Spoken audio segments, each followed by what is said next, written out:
여러분 안녕하십니까, 깔롱튜브입니다. 오늘 아까 제 방송을 통해서 이성윤 검찰총장 후보 낙마 소식을 전했는데요.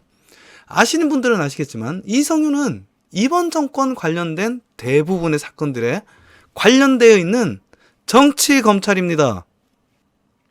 문바들은 정의로운 검찰이라 그러죠.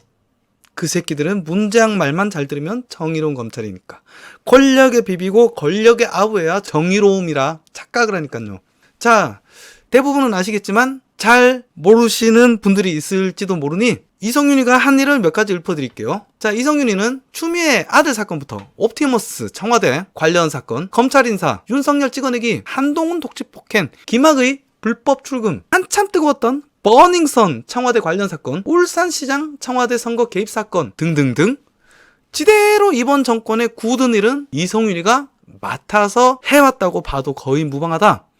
제가 말한 건 극히 일부고 빙산의 일각입니다. 좀 더 궁금하신 분들은 이 바로 앞에 올라온 영상을 한번 봐주시길 바래요. 오늘 이성윤이 떨어지는 거 보고 솔직하게 저는 의외였어요. 왜냐면 법무부 박밤계나 정부 쪽 애들은 이성윤을 염두에 둔 발언을 지속적으로 내보냈었고, 마치 가이드라인을 제시하는 것처럼 검찰총장 추천위 구성 역시 친정부 인사들로 채웠으며, 공수처 역시 피의자 상태로 조사받고 있던 이성윤에게 후보부 이첩이라는 생소한 카드를 꺼내서 검찰총장 후보로 오를 수 있게끔 시간을 벌어주는 모양새를 잡았기 때문이죠. 그런데 이성윤이가 오늘 낙마하자마자 갑자기 경찰 수사가 시작되었다, 검찰 수사가 시작되었다, 이 사실을 근거한 내용에 제 생각을 조금씩 넣어서 한번 풀어볼까 합니다. 아까 방송 중에 결정이 나서 후속 기사가 왜 안 뜨나 했는데 잠시 안 본 사이 기사가 나왔었네요. 검찰총장 추천이 반란, 이성윤 2차례 투표를 했음에도 4위에도 못 들었다. 9인의 검찰총장 추천위원 다수 투표 반란, 김호수, 구본선, 배성범, 조남관을 추천했다. 배성범과 조남관은 정부에 대항했던 검사들, 그리고 이성윤 총장 후보에 제외됐다. 피의자와 친정부 인사인 것이 발목을 잡았느냐? 추천위원들은 검찰총장으로서 검찰개혁을 이끌기 위해서도 내부에서 신망이 있는 사람이 맡아야 된다. 검찰총장은 수사의 독립성을 위해서 외부 압력을 막아주는 방패 역할도 할 수 있어야 한다. 매나 비슷한 기사입니다. 이성윤 총장 후보 2차 표결까지 갔지만 득표수 매우 적었다. 지금 문바들의 독주에서 이건 굉장히 이례적인 사건이기 때문에 온 언론이 지금 도배가 돼 있어요. 표결로 탈락됐고 추천이 내부 신망. 아까랑 같은 얘기죠. 박방계 특별한 의견이 없다. 박상기 이견 없이 모두 만족한다. 아름답고 정의로운 바른 소리들로 마치 공정한 일을 한 것처럼 이렇게 떠드는데요. 뭐 지금까지 공정하다 하면서 진행했던 수많은 무수한 일들을 우린 봐왔지 않습니까? 지옥으로 향하는 모든 입구는 선의로 포장되어 있다. 두둥. 이런 건 사실 다 거칠애인 소리고 저는 조금 삐딱합니다. 그래서 우리 눈에 보이지 않는 뒤쪽에서 무언가 힘의 변화가 있었다라고 보고 있습니다. 그렇다면 박방계의 반응을 살펴보면 조금 더 확실하게 감을 잡을 수 있겠죠. 박방계가 뭐라고 그러느냐? 추천위 결정을 존중하겠다. 지는 재청권자로서 심사숙고하겠다. 추천위원회의 결정을 존중하는데 재청권자로서 심사숙고하겠다. 이거 말이 조금 이상하지 않나요? 추천위의 결정을 존중하면 추천위의 결정을 따라야지 왜 지가 재청권자인 자신의 권력을 들먹거리면서 또다시 심사숙고하겠다고 해야지? 저 때만 해도 이성윤에 대한 미련을 아직 버리지 못한 것 같아요. 이거 얼굴 보세요. 마탱이 갔어. 뭔가 망연자실한 것 같은 표정 같지 않나요? 왜냐? 이성윤이가 정권의 굳은 일을 다 맡아서 해왔거든. 엮인 게 많다. 빰게 싸가지 없는 표정이었는데 세상 잃은 저 표정 상당히 짠하네요. 자, 이런 와중에 또다시 검찰 측 발표가 나옵니다. 자, 속보. 검찰총장 탈락 이성윤 기소되느냐 마느냐 수사심의회 5월 10일날 개최하겠다. 아, 이 역시 앞에 방송 보면 야, 내가 무슨 해안이 있긴 있나봐. 저 이런 기사들 나올 줄 알고 아까 방송 구성을 그렇게 했는데 야, 그래도 이렇게 빨리 나올 줄 몰랐어요. 궁금하시면 앞에 방송 한번 봐보세요. 보시는 김에 좋아요도 꼭 눌러주시고, 일단 간단하게 설명을 드리자면 김학의 출금 사건의 핵심 인물이 이성윤이죠. 그 수사에 대한 심의 구속과 수사 지속 여부에 관한 결정을 다다음 주에 하겠다는 발표입니다. 그리고 또 큰 거 한 개 날라오는데요. 경찰, 이번엔 경찰입니다. 관용차 황제 조사 논란. 김진욱은 누구냐? 공수처장이에요. 그리고 이성윤이는 오늘 떨어졌던 정권의 똥강아지 검사. 자, 이게 뭔 내용인고 하니 투기자본감시센터라는 시민단체가 공수처 관용차 황제 에스코트라고 혹시 들어보셨나요? 해당 사건으로 문제가 된 김진욱 공수처장과 이성윤이를 고발했었는데요. 오늘 이성윤이 떨어지자마자 수사 개시 발표를 바로 해버리네요. 야, 이건 무슨 조직적인 움직임이라고 봐야 되는 거 아니겠습니까?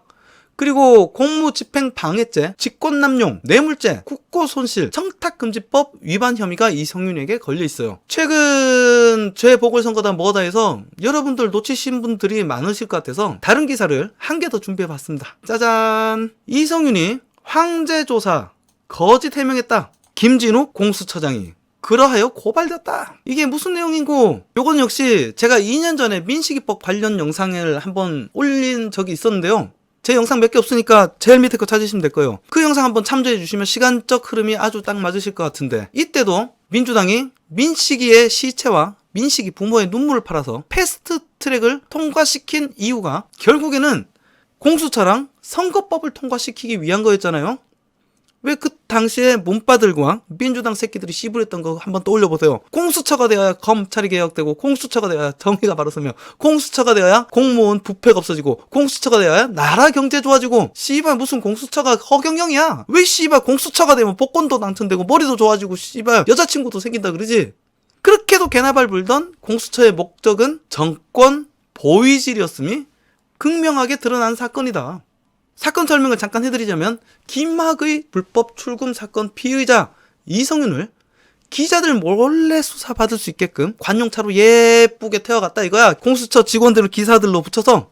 옛날 잠깐만 떠올려 보십시오. 옛날 우병우가 검사랑 농담 따먹게 하는 거 창문 밖에서 사진 보고 사람들이 얼마나 분노했습니까? 그런데 이거는 관용차로 황제 수사, 씨발 황제 호송. 그리고 이 새끼들이 더욱더 파렴치 않게 그렇게 뻐록나고도 피의자 체포 호송이라면서 거짓 보도자료를 뿌렸다. 이거는 허위 공문서 작성죄입니다. 그리고 공수처 직원들에게 운전기사를 하라고 위법한 지시를 한 직권남용이고, 차량 투입 통제 시스템을 관리하는 공무원을 속여서 청사를 무단 침입했으니까 위계공무 집행방해죄, 건조물 침입죄입니다. 여러분, 아직도 공수처가 무슨 초슈퍼 울트라 킹왕짱 몬크리스탈 파워 맞는 킨 줄 착각하시는 분들이 있으실 텐데, 이 영상 보시고 뭔가 솔깃해 이러면 주변 분들께 좀 알려주시길 바랍니다. 공수처가 사실은 권력형 범죄에 대한 혐의가 있는 피의자를 검찰이 수사를 못하게끔 수사권을 뺏고서 피의자가 검찰총장이 될 수 있게끔 유보 이첩을 시켜서 수사를 지연시켜주고 덮어주고 무마시켜주는 기관이었다 이겁니다. 여러분은 다 속았습니다. 문재인 정권의 시뻘건 구라지래. 두둥. 여튼 다시 본론으로 돌아와서, 오늘 왜 이성윤이가 이런 결과가 나왔을까? 정권에 너무도 충직한 푸들이고 너무너무 사랑받던 공범인데 말이야. 많은 비밀을 알고 있는 공범인데 오늘 도대체 왜 이런 결과가 나왔을까? 아마도 오늘 박밤계의 세상 잃은 표정이나 하는 발언, 그리고 요 며칠 전부터 얘들이 하는 행적들을 보면 오늘 전까지는 어떻게든 이성윤을 밀어붙일 준비를 했다고 보는 게 옳은 판단이라 보는데 말입니다.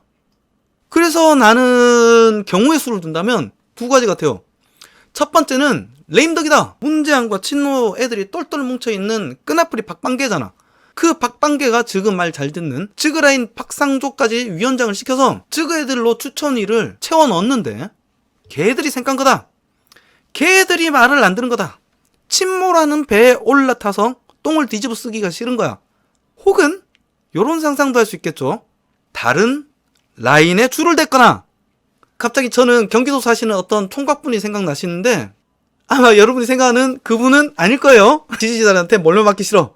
그리고 제가 생각하는 두 번째는 문재앙이 종특, 단물 빼먹고 버리기. 이 새끼들이, 문재앙이랑 친노 새끼들이 내들 하는 짓이 그거다.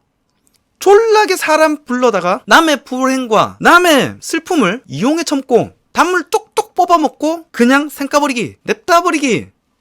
우리는 그런 경우를 졸라게 많이 봐왔잖아요. 세월호 유족 불러다가 조국 시위에 동원해 세월호 유족들 불러갖고 지금 반대 세력 조지는데 울어 더 울어 이렇게 이용해 처먹고, 민식이 부모들 불러다가 공수처 선거법 통과에 써먹고 팽 하고 버려버리고, 정의당 불러다가 선거에 써먹고 버려, 정의당 불러다가 구슬려서 너희 표 나눠줄게, 자리 나눠줄게 해놓고 선거법 통과시키고서 딱 딱 생각하고 뒤통수를 때려버리고 첫날 만날 국민들 이용해 참고 뒷박치는 게 민주당 친노 새끼들이다. 세세한 것까지 하나하나 따지면 한도 끝도 없으니 나중에 모아서 아주 알기 쉽게 따로 한번 컨텐츠를 만들어 볼게요. 여튼 버린다고 마음을 먹었을 땐 냉정하게 매섭게 내쳐야 되는 거다. 아예 사회에서 딴짓거리 못하게 졸라게 빠르게 졸라 말 잘 듣는 행정조직 아래에 있는 경찰을 시켜서 가둬버리고 말 잘 듣는 경찰이 수사해서 입을 잡아 꼬매버리는 거지. 구속을 시켜버리면 애가 사회에서 엄한 소리 뻘짓을 못하게 되잖아. 제가 생각하는 경우의 수는 이 두 가지입니다. 이 두 개 중 한 개가 아닐까 저는 조심스럽게 예상해봅니다. 여러분의 생각은 어떠신지요? 댓글로 남겨주시면 감사하겠습니다. 우진아, 네가 개가 되라면 내 개가 된다. 내가 이제부터 이우진의 개야. 나 개새끼야.